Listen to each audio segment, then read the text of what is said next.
Part 2, Chapter 13 of 20,000 Leagues Under the Sea, An Underwater Tour of the World by Jules Verne.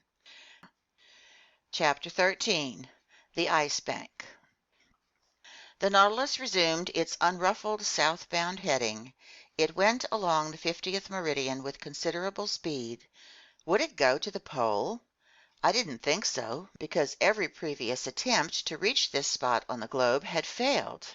Besides, the season was already quite advanced, since March 13 on Antarctic shores corresponds with September 13 in the northernmost regions, which marks the beginning of the equinoctial period.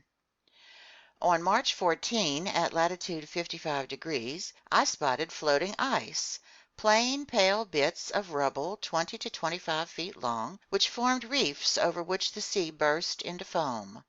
The Nautilus stayed on the surface of the ocean. Having fished in the Arctic seas, Ned Land was already familiar with the sight of icebergs. Conseil and I were marveling at them for the first time. In the sky, toward the southern horizon, there stretched a dazzling white band. English whalers have given this the name ice blink. No matter how heavy the clouds may be, they can't obscure this phenomenon. It announces the presence of a pack or shoal of ice. Indeed, larger blocks of ice soon appeared, their brilliance varying at the whim of the mists. Some of these masses displayed green veins, as if scrawled with undulating lines of copper sulfate. Others looked like enormous amethysts, letting the light penetrate their insides. The latter reflected the sun's rays from 1,000 facets of their crystals. The former, tinted with a bright limestone sheen, would have supplied enough building material to make a whole marble town. The farther down south we went, the more these floating islands grew in numbers and prominence. Polar birds nested on them by the thousands. These were petrels, Cape pigeons, or puffins, and their calls were deafening. Mistaking the Nautilus for the corpse of a whale, some of them alighted on it and prodded its resonant sheet iron with pecks of their beaks. During this navigating in the midst of the ice, Captain Nemo often stayed on the platform. He observed these deserted waterways carefully. I saw his calm eyes sometimes perk up. In these polar seas forbidden to man, did he feel right at home, the lord of these unreachable regions? Perhaps, but he didn't say. He stood still, reviving only when his pilot's instincts took over. Then, steering his Nautilus with consummate dexterity, he skillfully dodged the masses of ice, some of which measured several miles in length, their heights varying from 70 to 80 meters. Often the horizon seemed completely closed off. Abreast of latitude 60 degrees, every passageway had disappeared. Searching with care, Captain Nemo soon found a narrow opening into which he brazenly slipped, well aware, however, that it would close behind him. Guided by his skillful hands, the Nautilus passed by all these different masses of ice, which are classified by size and shape with a precision that enraptured Conseil. Icebergs, or mountains, ice fields, or smooth, limitless tracts, drift ice, or floating floes, packs, or broken tracts called patches when they're circular, and streams when they form long strips. The temperature was fairly low. Exposed to the outside air, the thermometer marked -2 degrees to -3 degrees centigrade, but we were warmly dressed in furs, for which seals and aquatic bears had paid the price. Evenly heated by all its electric equipment, the Nautilus's interior defied the most intense cold. Moreover, to find a bearable temperature, the ship had only to sink just a few meters beneath the waves. 2 months earlier we would have enjoyed perpetual daylight in this latitude, but night already fell for 3 or 4 hours, and later it would cast 6 months of shadow over these circumpolar regions. On March 15 we passed beyond the latitude of the South Shetland and South Orkney Islands. The captain told me that many tribes of seals used to inhabit these shores, but English and American whalers, in a frenzy of destruction, slaughtered all the adults including pregnant females, and where life and activity once existed, those fishermen left behind only silence and death. Going along the 55th meridian, the Nautilus cut the Antarctic Circle on March 16 near 8 o'clock in the morning. Ice completely surrounded us and closed off the horizon. Nevertheless, Captain Nemo went from passageway to passageway, always proceeding south. "But where is he going?" I asked. "Straight ahead," Conseil replied. "Ultimately, when he can't go any farther, he'll stop." "I wouldn't bet on it," I replied. And in all honesty, I confess that this venturesome excursion was far from displeasing to me. I can't express the intensity of my amazement at the beauties of these new regions. The ice struck superb poses. Here its general effect suggested an oriental town with countless minarets and mosques. There a city in ruins, flung to the ground by convulsions in the earth. These views were varied continuously by the sun's oblique rays, or were completely swallowed up by gray mists in the middle of blizzards. Then explosions, cave-ins, and great iceberg somersaults would occur all around us, altering the scenery like the changing landscape in a diorama. If the Nautilus was submerged during these losses of balance, we heard the resulting noises spread under the waters with frightful intensity, and the collapse of these masses created daunting eddies down to the ocean's lower strata. The Nautilus then rolled and pitched like a ship left to the fury of the elements. Often, no longer seeing any way out, I thought we were imprisoned for good, but Captain Nemo, guided by his instincts, discovered new passageways from the tiniest indications. He was never wrong when he observed slender threads of bluish water streaking through these ice fields. Accordingly, I was sure that he had already risked his Nautilus in the midst of the Antarctic seas. However, during the day of March 16, these tracts of ice completely barred our path. It wasn't the ice bank as yet, just huge ice fields cemented together by the cold. This obstacle couldn't stop Captain Nemo, and he launched his ship against the ice fields with hideous violence. The Nautilus went into these brittle masses like a wedge, splitting them with dreadful cracklings. It was an old-fashioned battering ram propelled with infinite power. Hurled aloft, ice rubble fell back around us like hail. Through brute force alone, the submersible carved out a channel for itself. Carried away by its momentum, the ship sometimes mounted on top of these tracts of ice and crushed them with its weight, or at other times, when cooped up beneath the ice fields, it split them with simple pitching movements, creating wide punctures. Violent squalls assaulted us during the daytime. Thanks to certain heavy mists, we couldn't see from one end of the platform to the other. The wind shifted abruptly to every point on the compass. The snow was piling up in such packed layers it had to be chipped loose with blows from picks. Even in a temperature of merely -5 degrees centigrade, every outside part of the Nautilus was covered with ice. A ship's rigging would have been unusable because all its tackle would have jammed in the grooves of the pulleys. Only a craft without sails, driven by an electric motor that needed no coal, could face such high latitudes. Under these conditions, the barometer generally stayed quite low. It fell as far as 73.5 centimeters. Our compass indications no longer offered any guarantees. The deranged needles would mark contradictory directions as we approached the southern magnetic pole, which doesn't coincide with the South Pole proper. In fact, according to the astronomer Hastin, this magnetic pole is located fairly close to latitude 70 degrees and longitude 130 degrees, or abiding by the observations of Louis Isidore Duperrey in longitude 135 degrees and latitude 70 degrees 30 minutes. Hence, we had to transport compasses to different parts of the ship, take many readings, and strike an average.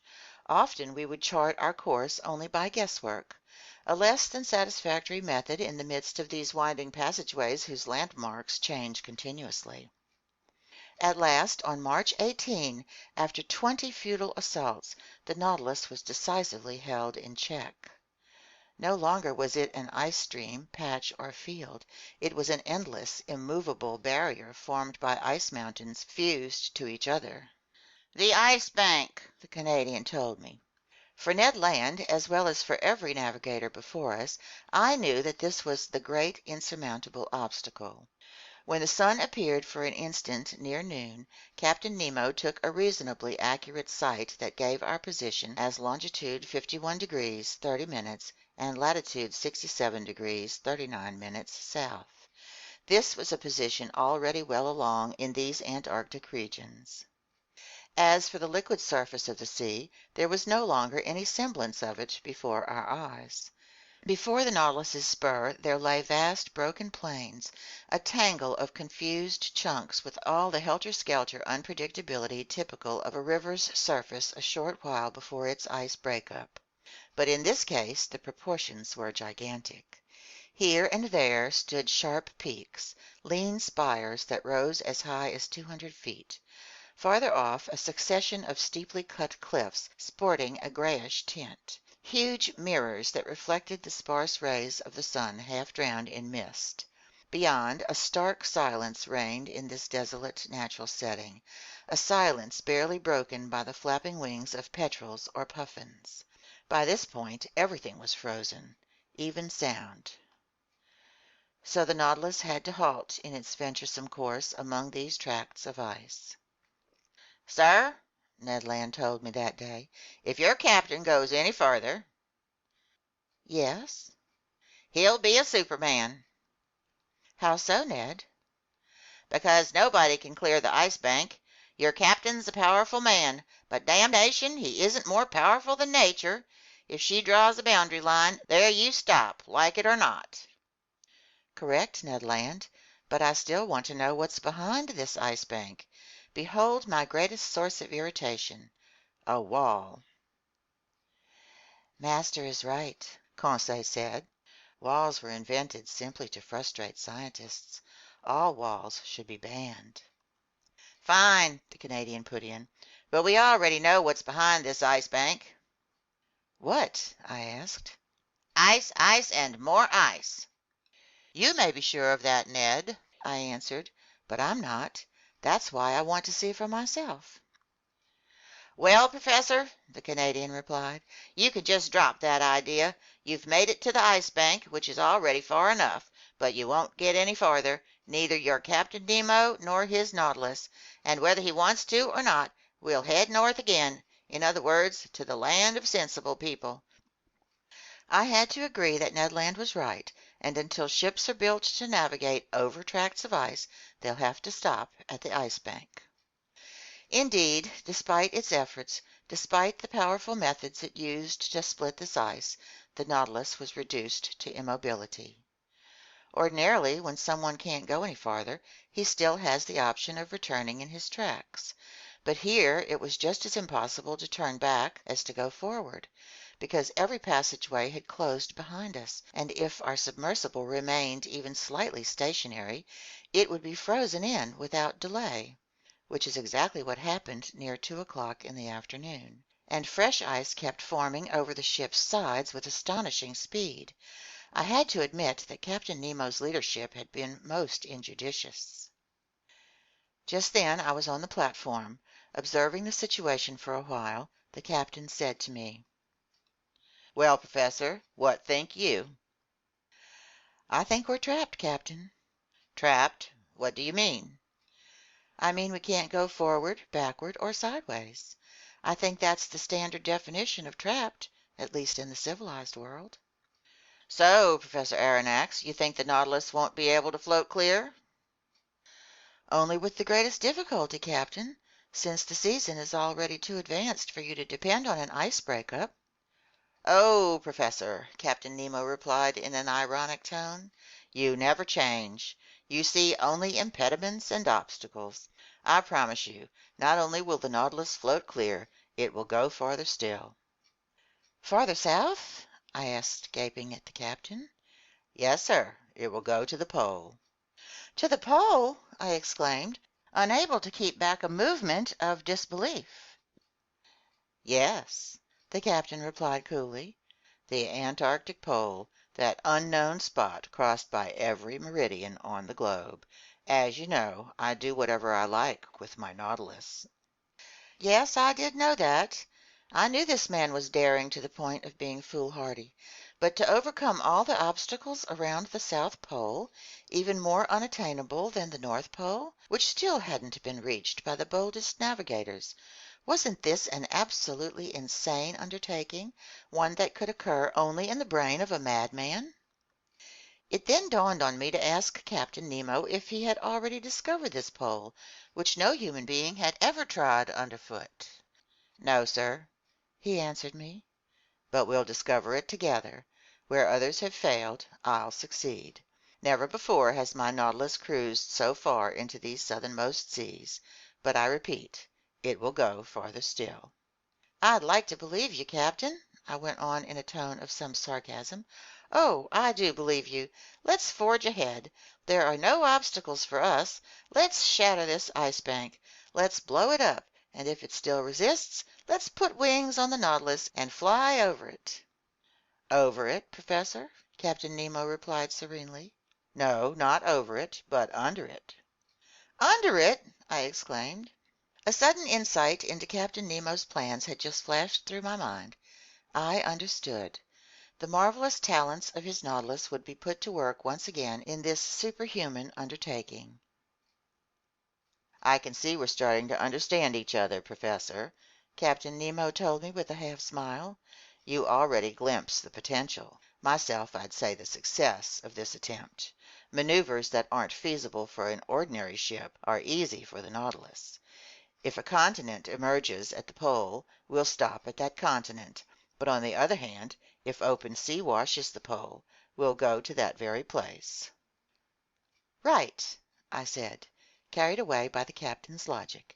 "Even though the surface of the sea has solidified into ice, its lower strata are still open, thanks to that divine justice that puts the maximum density of salt water 1 degree above its freezing point.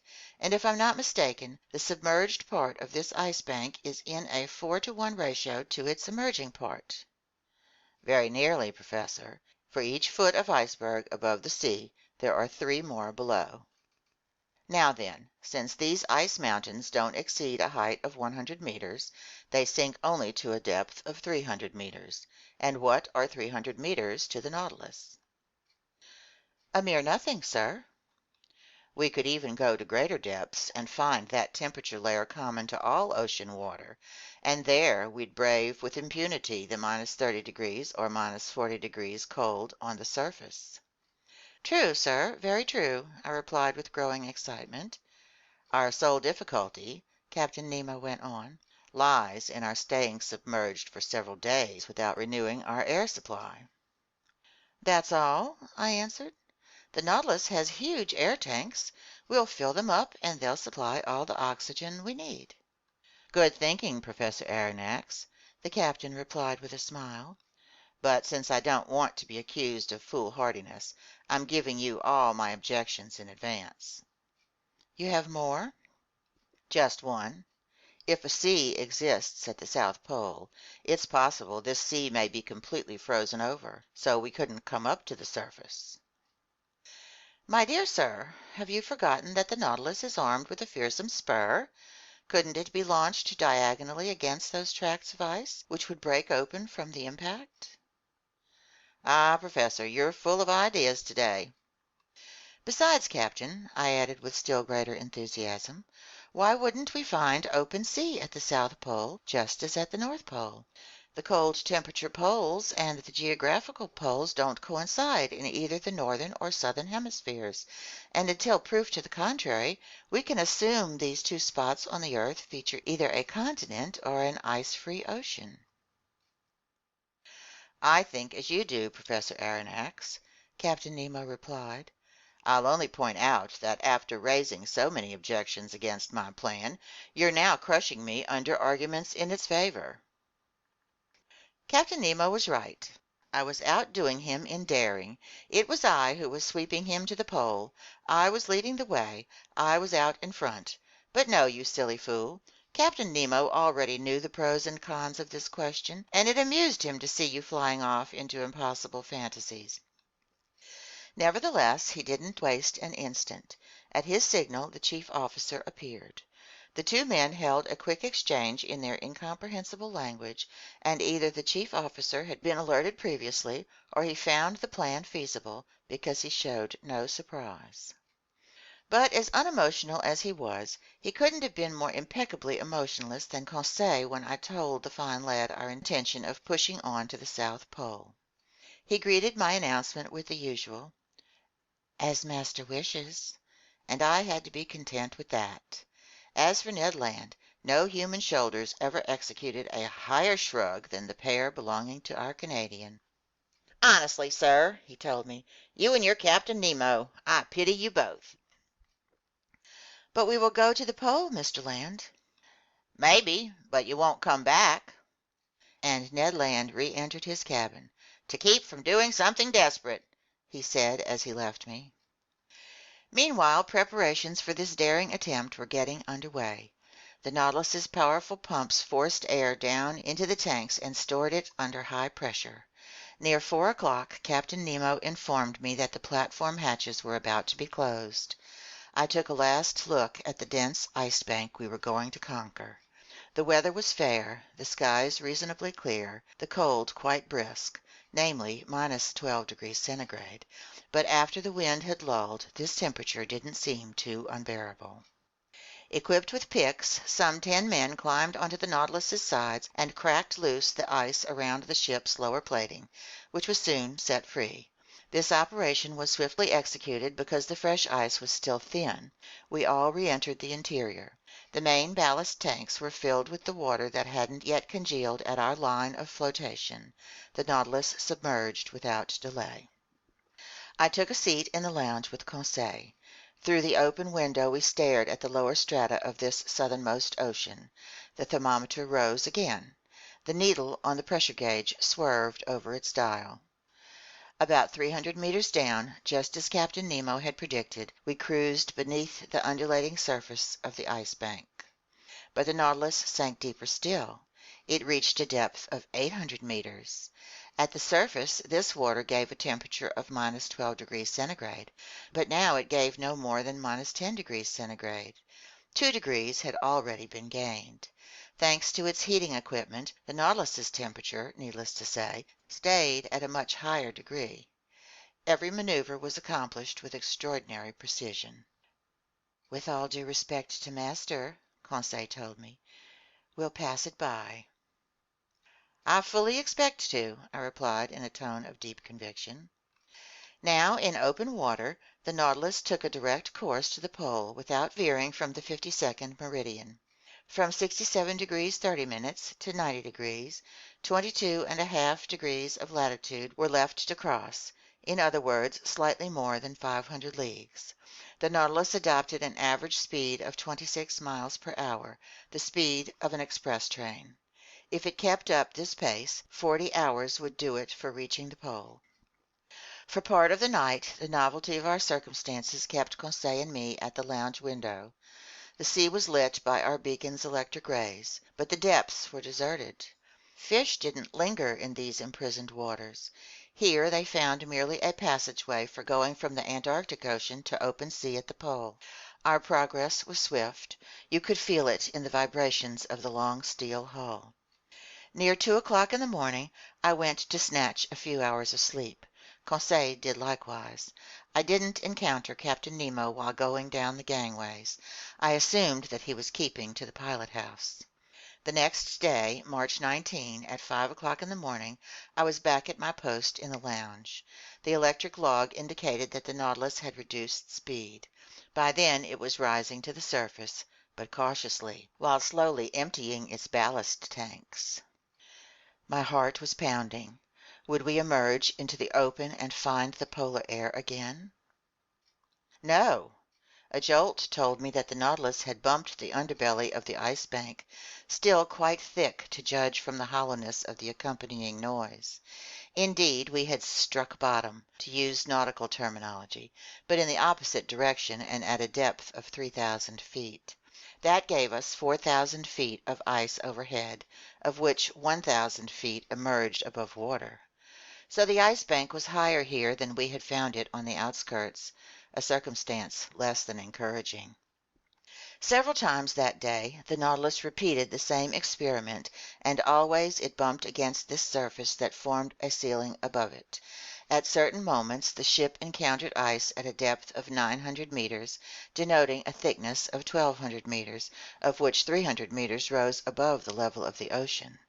This height had tripled since the moment the Nautilus had dived beneath the waves. I meticulously noted these different depths, obtaining the underwater profile of this upside-down mountain chain that stretched beneath the sea. By evening there was still no improvement in our situation. The ice stayed between 400 and 500 meters deep. It was obviously shrinking, but what a barrier still lay between us and the surface of the ocean. By then it was 8 o'clock. The air inside the Nautilus should have been renewed 4 hours earlier, following daily practice on board. But I didn't suffer very much, although Captain Nemo hadn't yet made demands on the supplementary oxygen in his air tanks. That night my sleep was fitful. Hope and fear besieged me by turns. I got up several times. The Nautilus continued groping. Near 3 o'clock in the morning, I observed that we encountered the Ice Bank's underbelly at a depth of only 50 meters, so only 150 feet separated us from the surface of the water. Little by little, the Ice Bank was turning into an ice field again. The mountains were changing back into plains. My eyes didn't leave the pressure gauge. We kept rising on a diagonal, going along the shiny surface that sparkled beneath our electric rays. Above and below, the Ice Bank was subsiding in long gradients. Mile after mile it was growing thinner. Finally, at 6 o'clock in the morning on that memorable day of March 19, the lounge door opened. Captain Nemo appeared. "Open sea," he told me. End of Part 2, Chapter 13.